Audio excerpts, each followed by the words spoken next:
We know that the law is spiritual, but I am unspiritual, sold as a slave to sin. 40% of women in the United States have watched at least one video from the Hub in the past year. I do not understand what I do. For what I want to do, I do not do. Riley, can you spell But what I wrong? hate, I do. Nowadays, of course, many young men feel they are trapped by pornography. It's so available.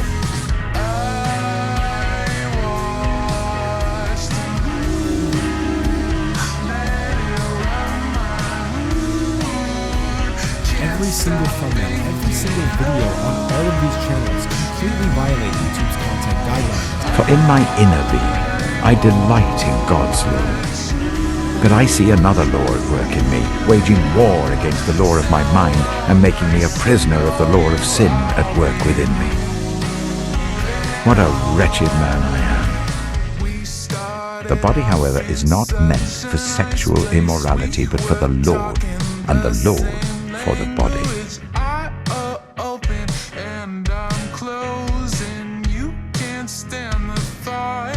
In the battle with the passion of lust, there are a number of strategies, a number of ways we need to think if our battle is to be successful. We need to reflect on ourselves and what it is we're really feeling, what we're allowing to grow within us, and what it is we're doing. Many times people will excuse their lust, their passion, by blaming the women that they see in the street. Oh, they wear clothes that are so different to the past. They dress inappropriately. It's the summertime. Look how they're dressing. Do we not hear in this excuse the voice of Adam when he said, "The woman that you gave me, she led me to sin"? We must take responsibility for our lust, for our passion. If my mother, my sister, my daughter were to dress in this way, would it evoke these kinds of passions within me? Hopefully, most people would respond, of course not. Why then? Because already we feel differently towards these women than the women that we are allowing lust and the passion to overcome us towards. Why? Because we love these people. When we allow lust to overcome us towards some stranger or even somebody we know, then it is a lack of love in our hearts.